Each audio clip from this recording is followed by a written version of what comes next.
that focuses more on the Protestant work ethic, puritanical ideas about sex and sexuality, and personal piety than the dismantling of destructive systems that oppress minorities, the disadvantaged, and dare to let isms time and time again darken the mental skies of the very ones God has given the power and the courage to change the world for the better. I'm angry. I'm angry, and I'm sad. I'm sad because it seems that blood continues to be shed in response to overt racism's extinction outburst. I'm sad because the American empire, built on the dream of the equality of man, but born in the nightmare of genocide, war, broken trees, chattel slavery, and the raping and battering of countless women, I am sad because this empire would rather kill those that it sees as inhuman and ungodly, as opposed to allowing itself to die and be reborn in its own ashes into something new and beautiful and full of vitality, like the phoenix of mythology. I am angry, I am sad, and I am tired.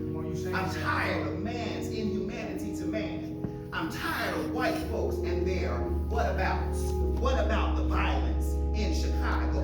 What about black on black crime? What about it? As if most crime is not based on proximity.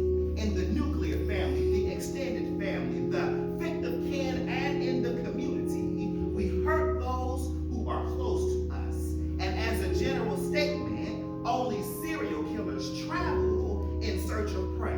So let me ask you, America, what about Vietnam? What about Korea? What about Iraq twice? What about Afghanistan? What about the continent of Africa? What about Australia? What about the siege of the land that would later be called the United States from the dying empire on the other side of the Atlantic? I'm tired of the church. I'm tired of do nothing good, say nothing of exegetical substance, more white than Christian, right-wing and evangelical Christians who appear and try to appear to be the minority of voices, but make up the so-called moral majority. I am tired. I'm tired of the many segments of the so-called black church and its oppressive theology that stands more in line with white supremacy, heteronormativity, homophobia, and sexism than it does with the biblical mandate to let justice and judgment run down as waters and righteousness as a mighty stream. The so-called black church in America was born as a protest movement against the notion that all were not equal in the eyesight of God. Black folks vilified and crucified in the streets, in the media, and in the popular imagination, even before we arrived on these shores and even until today, yet we have the nerve to deny the calling of women into ministries other than Sunday school and the kitchen. As if Deborah, a woman, did not judge and lead the entire nation of Israel. Oh, so God can appoint a woman to lead a nation whose very foundation is one of patriarchy, but God can't call a woman to preach and pastor churches made predominantly of women who fill the pews, usher at the doors, care for the babies, teach the children, and cook the food. I am tired of black and white preachers and so-called Christians who bash our LGBTQIA brothers, sisters, thems, and theys, and protest Planned Parenthood and abortion, sometimes accosting teenage girls and murdering doctors, but do not address the sexual harassment, molestation, and rape of our girls and women, still making girls and women get out of the choir and stop ushering for being unwed and pregnant, but never shaming the young men who treat our daughters as sperm containers and baby incubators. Pastor, I'm just tired. I'm exasperated. In the words of my direct supervisor at Urban Strategies, Inc., Norfolk's own Kashara Wilson, this is foolishness. And if we even take a cursory glance at the text of Luke chapters 19, 20, and 21 in general, and 20 through 26 specifically, I am certain that I can assert without fear of successful contradiction that Jesus too is angry, sad, and tired. Luke chapter 20, verses 20 to 26 in the New International Version reads as thusly: keeping a close watch on him, they sent spies who pretended to be sincere. They hoped to catch Jesus in something that he said so that they might hand him over to the power and authority of the governor. So the spies questioned him, "Teacher, we know that you speak and teach what is right, and that you do not show partiality, but teach the way of God in accordance with the truth. Is it right for us to pay taxes to Caesar or not?" He, Jesus, saw through their duplicity and said to them, "Show me a denarius whose image and inscription are on it." "Caesar's," they replied. He said unto them, "Then give back to Caesar what is Caesar's, and to God what is God's." They were unable to trap him in what he said there in public, and astonished by his answer, they became silent. And so for our topic, for just a few more moments, I dare us, I challenge us to recognize, respond, and repay. Okay. Jesus finds himself in the temple in discussion and argument with the Pharisees and the Herodians. Interesting in mind to me are that the Pharisees and the Herodians are on opposite ends of the spectrum. Pharisees devoting themselves to God and the law. Herodians, a political party dedicated to money and bettering themselves. Sounds like something we see in the church today, on the right, in our country, in this unholy alliance between the church and the state. Jesus recognizes that their flattery is an attempt to manipulate him, to catch him off guard, to maybe not see the attack that is coming. So they say unto him, "Teacher, we know that you speak and teach what is right, and do not show partiality, but teach the way of God in accordance with the truth." My question then is, if you know that he speaks and teaches what is right, if you know that Jesus does not show favoritism or partiality, and teaches in the way of God and according to the truth, why are we asking Jesus questions in the church as opposed to living the way Jesus commanded us to in the church? If we recognize that what God has to say in the form of his Son is without respect of persons, if he judges according to the heart, if he judges according to the intention, and forgives the actions, knowing that we are imperfect creatures, then why is it that so many questions are asked, attempting to trap Jesus into what he's going to say? In other texts, we see that not only are these spies, but they are the disciples of the Pharisees. Because Jesus had come in contact with the Pharisaic leadership so much that I'm certain he could recognize them on sight. So they decided to send some of their disciples. What we find in the Bible is oftentimes, and even in today, and throughout most of history, it is the disciples and the zealots of the teacher who show more enthusiasm and engage more than those who are doing the teaching. That's why in our political climate today, we see those who follow the strange teachings and leanings of our President of the United States show more conviction of thought, attitude, and behavior than the duplicitous nature of the president himself.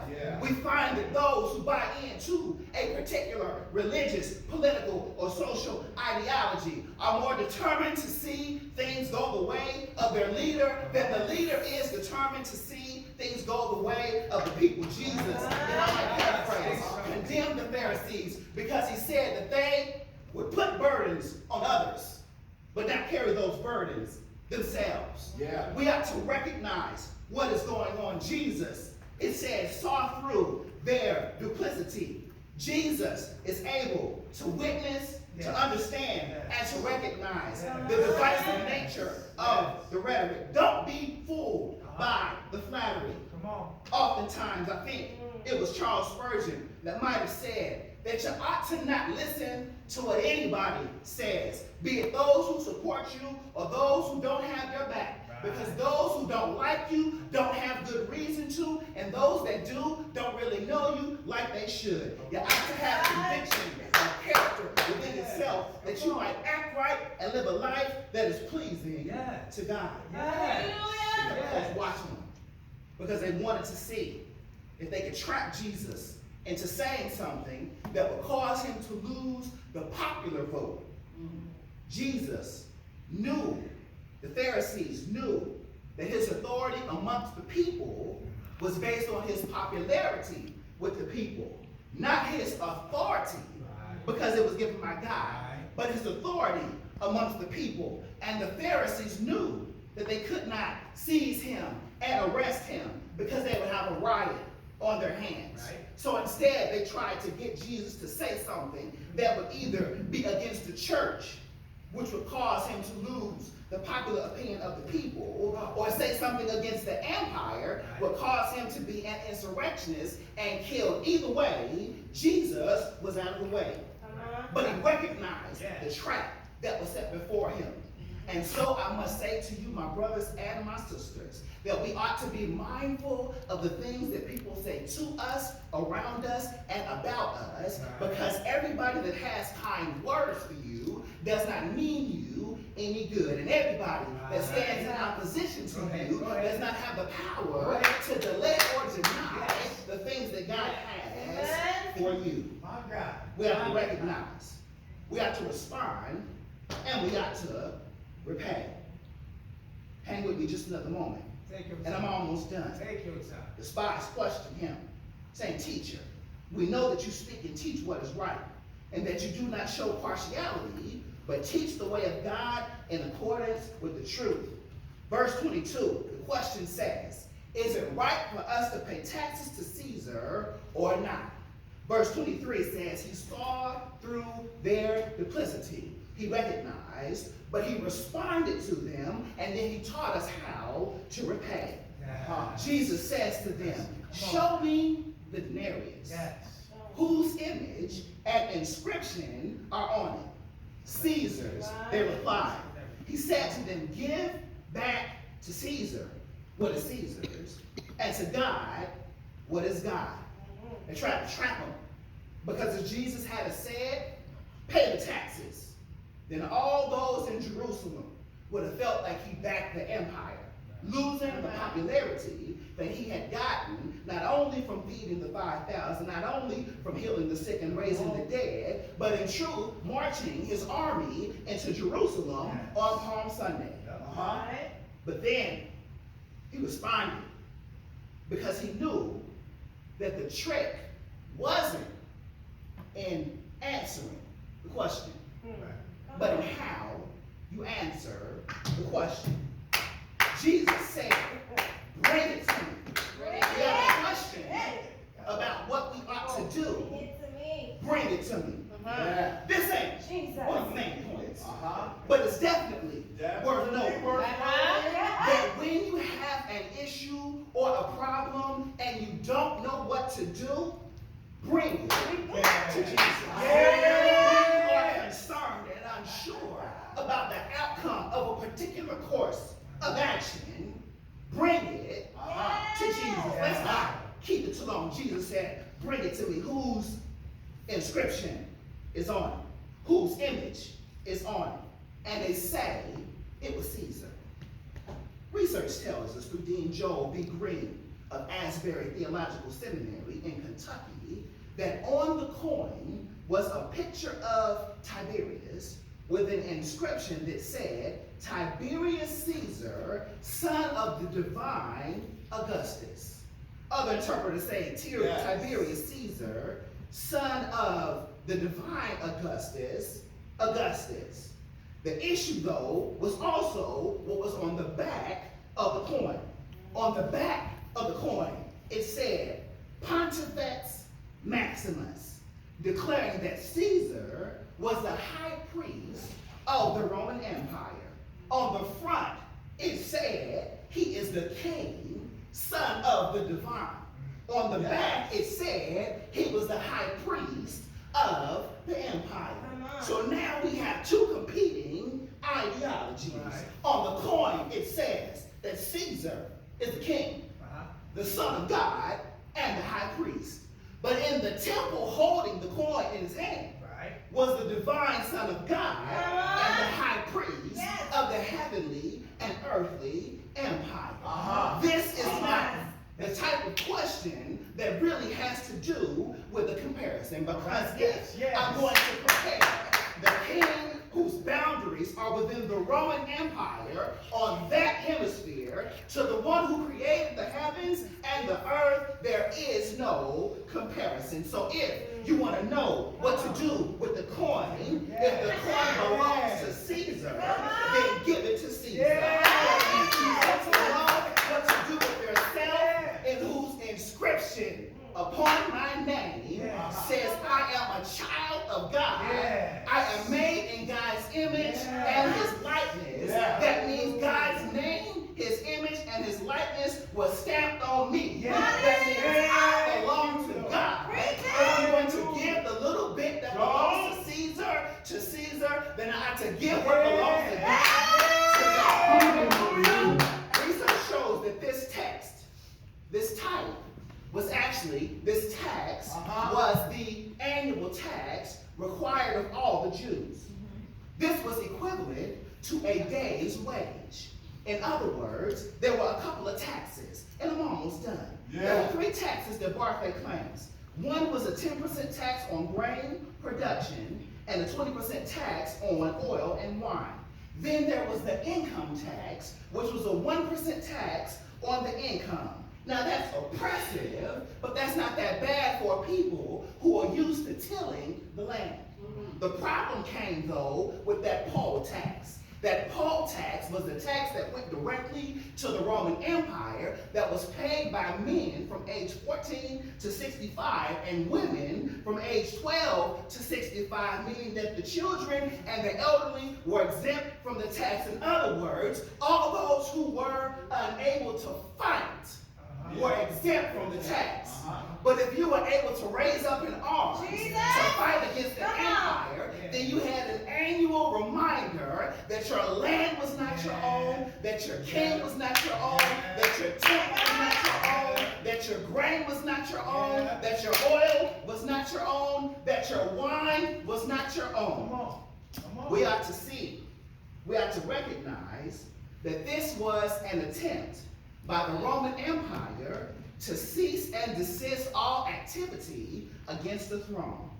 But I'm so glad to know that God stands on the throne, that God stands above, that God sits high and he looks low and sees all that it is that we have to do.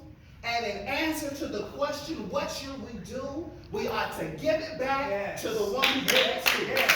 We ought to give ourselves back to those who belong to us. All right. Give unto Caesar what belongs to Caesar, and give unto God what belongs to God. Hallelujah. Yes. Hallelujah. Amen. Hallelujah. Hallelujah. Thank you, Lord. Thank you, Lord. Yes, God. Check that in. The last 2 minutes. Yes.